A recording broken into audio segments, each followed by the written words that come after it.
Hi, I'm Lisa Davis, and I am super excited because today we have a fantastic guest, LeVar Carter. He is a founder of Bully Girl Magazine and BGM Warehouse. LeVar has established himself as an expert in photography as well as graphic and apparel design.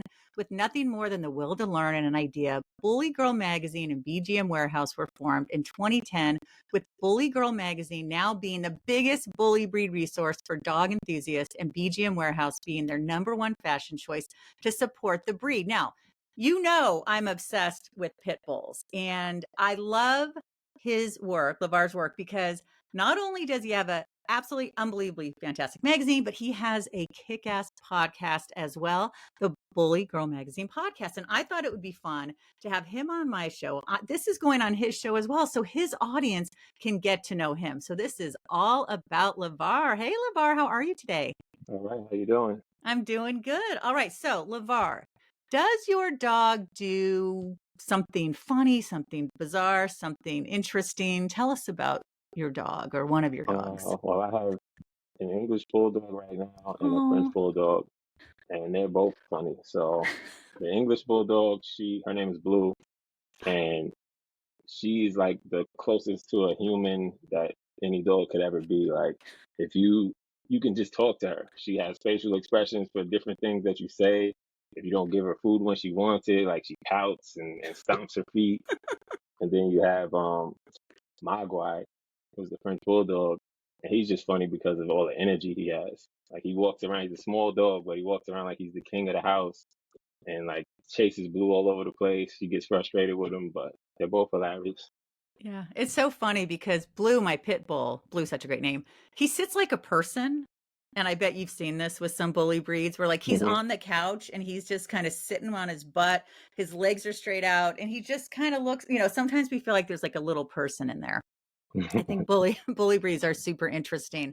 All right, so when did your love of dogs begin? And then second question, when did your love of bully breeds begin? So basically, I've always had a love for dogs, pit bulls in particular, and I had a few growing up. But as far as bully breeds, I just stumbled upon them on the internet one day, and I was like, why does my pit bull not look as big and brolic as these dogs? So I'm like packing them full of food and doing all these workouts with him, and his body type is not changing. So I'm like, I did a little more research, and I found out it was a whole different breed. That's when I learned about the different types of bully breeds. I started going to the shows and everything, Mhm. and that's where it all began. It's funny you say that because a few years ago, my daughter and I were on Instagram and we're looking at these American bullies, and we were also thinking they were pit bulls. And my daughter was like, Mom, I don't understand. How are these pit bulls so big? I mean, look at Blue. And so it was really interesting. And from my understanding, the American bully is from a Staffordshire and a pit bull. Is that right, LeVar? Yeah, that's where it started. But now, if you go and look at some of the dogs that people are creating now, it's like a lot more complicated than that. But that's definitely where the foundation came from. Yeah, I used to look at some pictures and some of the color patterns were so intricate and amazing. My husband's like, is that Photoshop? I said, no, I think they talk to us a little bit about that because I've seen some incredible colors on these dogs. Yeah, it just comes down to bloodlines and lineage. So you can pretty much see any type of color with these dogs nowadays, like tricolors, blues, whites, uh, anything that you can imagine pretty much. Like I've seen some exotic colors out there. Yeah, they're really nice. Now, I understand that you got your first bully breed from a guy named Jonathan Santos of New England Mm, Line and Scotty line. Gotti Line. Thank you.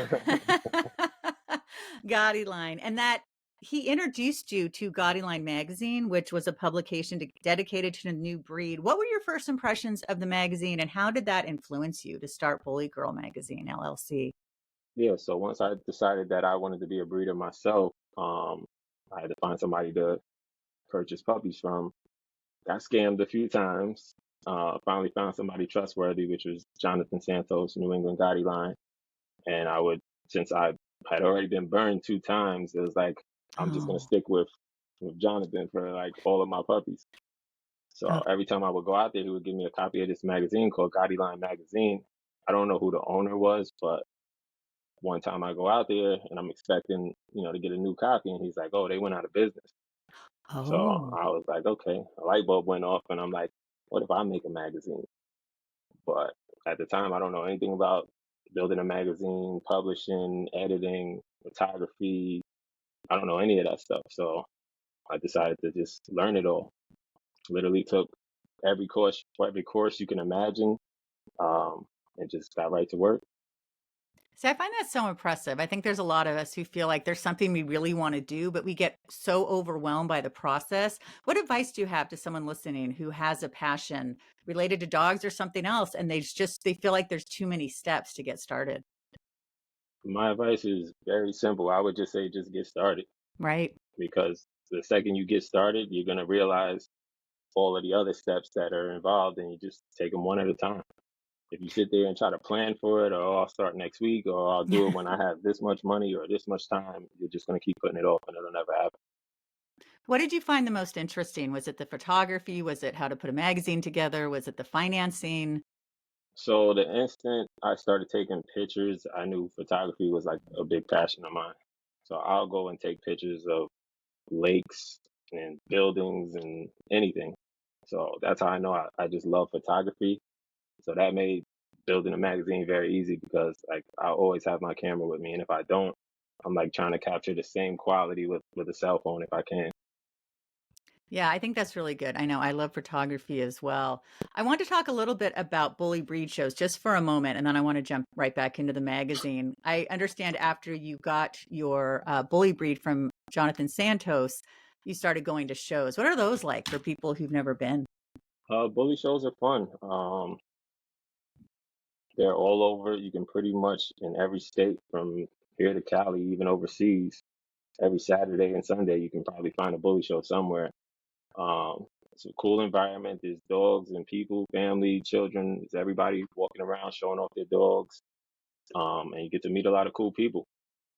Oh, that sounds fun. And it's so nice to meet like-minded people. One of the things that I find so frustrating is all of the bully prejudice. And it's so annoying when I'm walking Blue and I see people either, cross the street or they just get really nervous and I have to explain that he's really good. It's just so exhausting, but yet we have to keep doing this. Talk to us about how your magazine helps educate people around these breeds discrimination. So that's pretty much the purpose of Bully Girl Magazine, is to educate and inform people, not just the people who have the misconceptions about the breed, but you're gonna have people who see these dogs and instantly want to start breeding, and they're newbies, so they don't know Right. anything about the breed or bloodlines or any of that stuff. So with Bully Girl Magazine, you can pick that up and start to learn and hear what these other breeders are telling you, hear from their mistakes, and just really learn everything before you jump into it. Because you don't want, this isn't something where you want to learn the hard way. Oh, Like yeah. you can lose puppies, you can lose whole litters. So it's not something you just want to just practice doing and learn as you go. Yeah, well, you just posted a fantastic blog post on August 30th, how to find the best bully breeders. And I'd love to go through that a little bit because I do think that people might not have, really don't know much about it, but they get super excited and then it ends up badly, like you're saying. There's definitely things that matter. And you say the importance of choosing a responsible bully breeder. So this isn't for you if you're going to do it yourself, but if you want to get a dog from a breeder, you have to talk about the health implications, the temperament, the medical records. Tell us a little bit about this.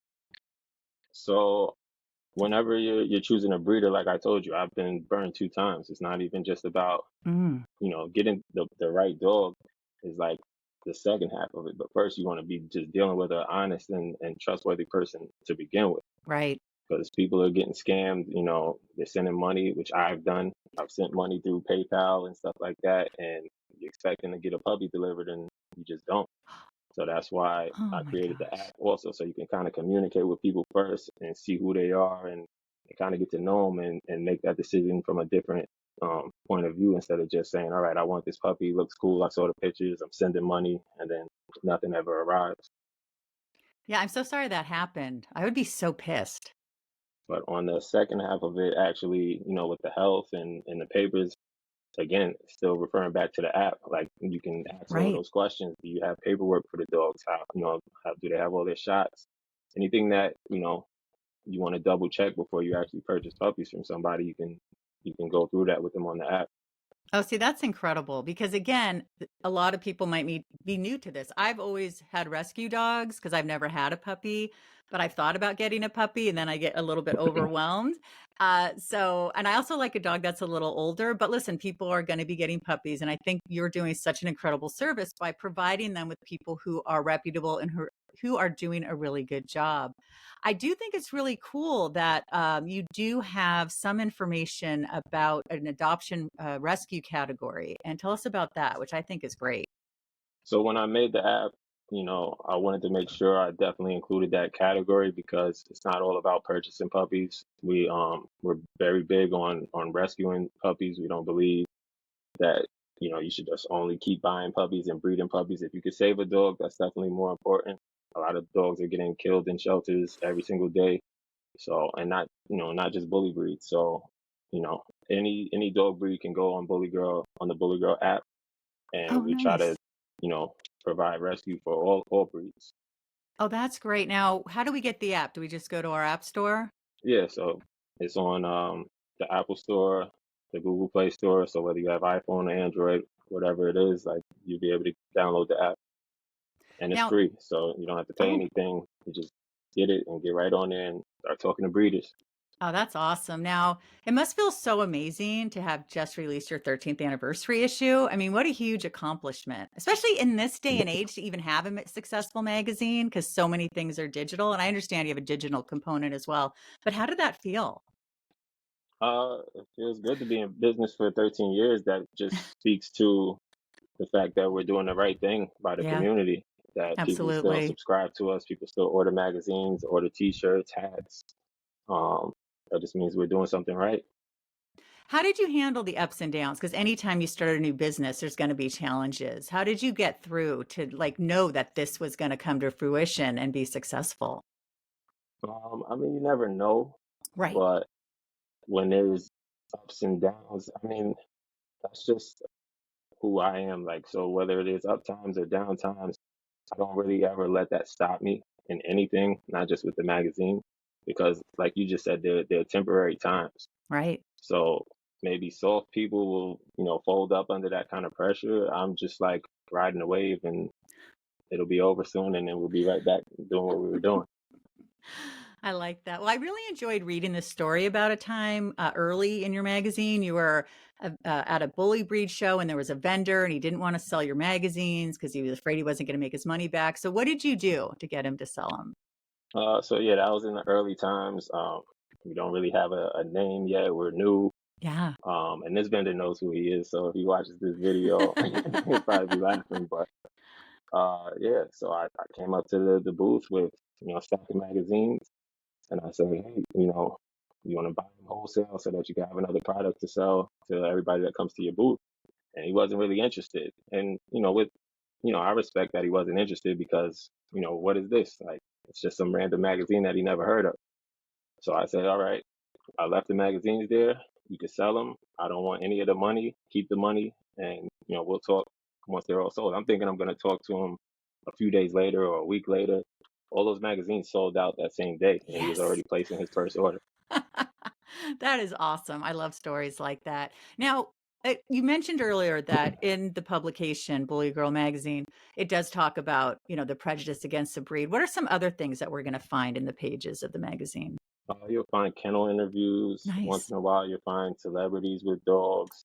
Hmm. We put informative articles in there. So, like I told you earlier, that people can learn how to get into breeding and stuff like that. You'll find photos from all of the bully shows around the world, uh, just stuff like that, just to name a few. And what are some of the coolest stories you've shared in the magazine? The coolest that you put me on the spot. I don't want to put anybody's story over somebody else's. That's a good point. How about what are some of the coolest stories?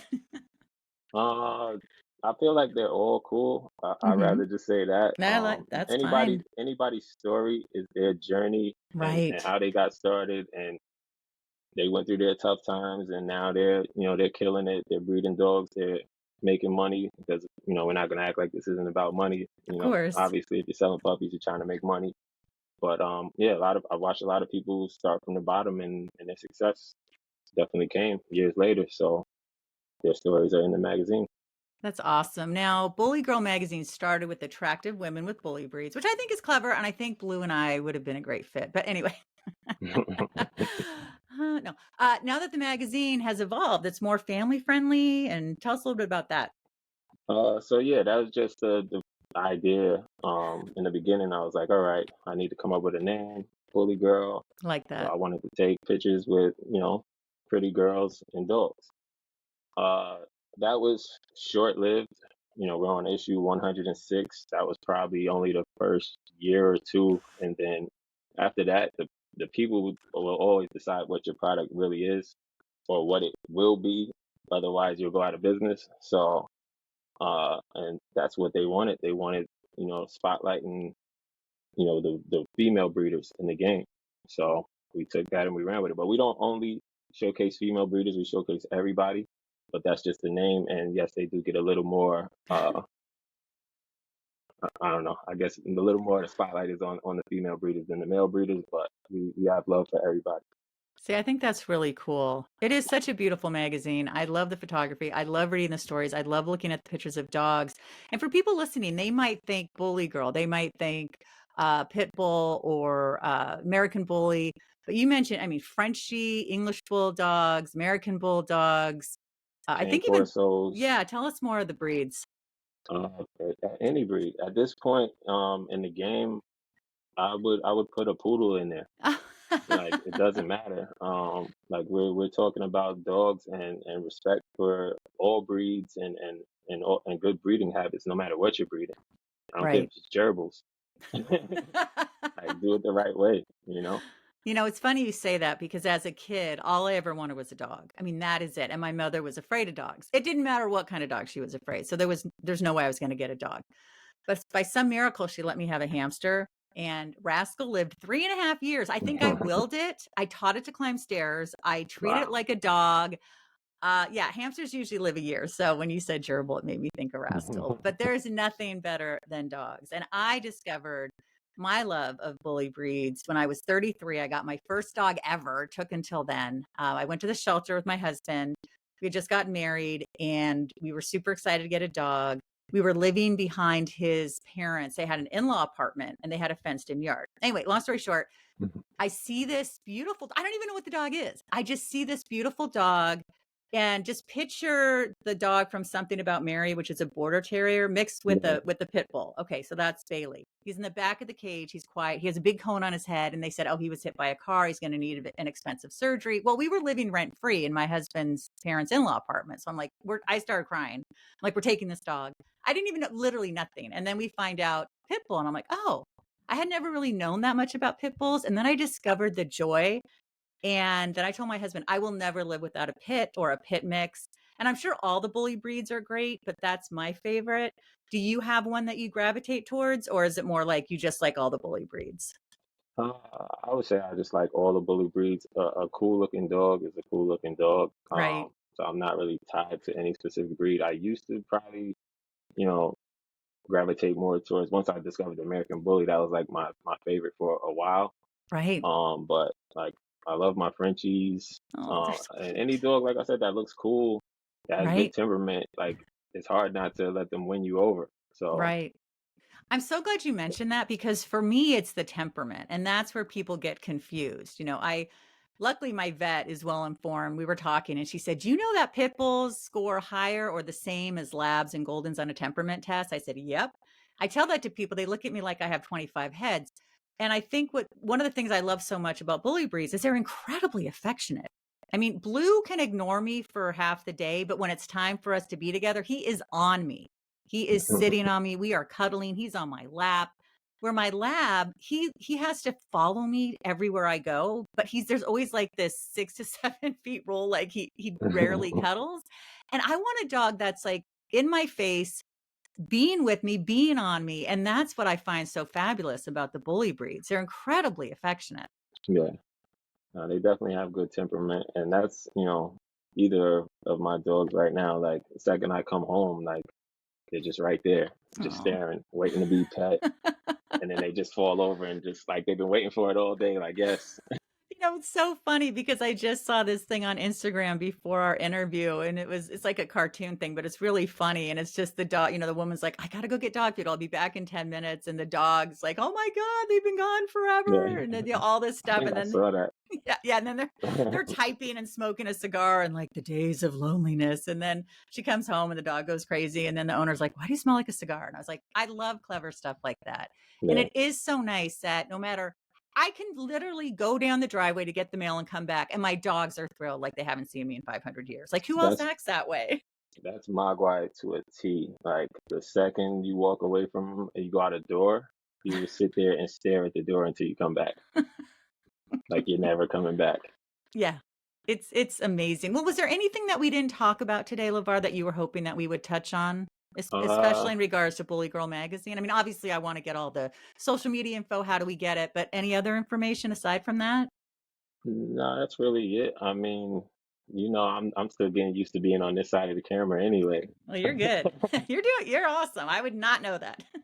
But yeah, I think that's pretty much it. And we can always do future episodes where we can just keep diving deeper into everything about the magazine, Yes. the app. So this doesn't have to be the only interview. The only Yeah. interview. Good. Well, I'm happy to hear that. So how do people get your fantastic magazine, your app, everything? Uh, so definitely follow us on Instagram, Twitter, Facebook. Everything is Bully Girl Mag. The website is bgmwarehouse.com. You can subscribe. You can buy single issues. You can get merch, and everything is there. I And do love the definitely download the merch. app as well. Yes, I had written down a specific item that I liked, and it was a racerback tee. I love those, and they're super great. I also wanted to mention that you have some recipes too. You have a Bully Girl Power. Oh, sorry, that's the Bully Girl Power Racerback tank that I like. You also have the healthy homemade snack recipes for bully breed dogs. Blue has a lot of sensitivities, and I don't know if that runs throughout bully breeds, but he's always itchy. He's always chewing his paws. I had to get him on a special diet. He lives on ground turkey, peas, cauliflower, and acorn squash. And it's a lot of work, but he's so much better. So it's really interesting. Have you found that with your bullies? Do they have like food sensitivities or allergies Yeah, and stuff? I think that's just dogs in general, Right. not just the bully breeds, but yeah, definitely. Blue has like skin allergies. Like she lives on Benadryl because Oh, she always has like spots in her fur. right. Um, and I've heard that with a lot of different breeds. Like I have people that reach out all the time, like, "Oh, I have this type of dog, and this is happening." We actually made a soap, a BGM soap for dog Nice. breeds for that dry spots and hot spots and rashes and stuff like that. So Oh, yeah. that's awesome. Okay, I have to try that. And I also, it's funny, my eyes lit up when you said the Benadryl because right now we've been giving him this shot called Cytopoint. I have a holistic vet who wants to do everything holistic, and then I have my regular vet who's like, just give him the shot. It's no big deal. And I get, I'd like to do a mix of both. I'm kind of more into the whole integrative health. Like, let's look at the whole thing.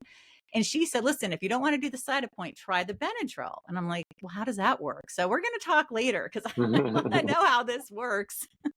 Yeah, she literally gets you take a piece of cheese, put the Benadryl in there, fold Oh, it, and okay. she looks forward to that piece of cheese every day, but she doesn't know she's actually taking medicine to keep her skin nice. And it's helpful. Yeah. Oh my gosh. Okay. See, I'm learning so much from you, LeVar. This is awesome. All right. Well, if people want to follow me, you can find me and my beautiful dogs at Lisa Davis MPH on Twitter, Instagram, and TikTok. And I've been having a lot of fun on there. It's mostly dog stuff. There's some other stuff as well. And I just hope everybody keeps coming back and be sure to check out the Bully Girl Magazine podcast. It's awesome. And go check out all of LeVar's stuff. And thanks so much for being here. Everybody have a great day. All right. See you guys later. Thanks.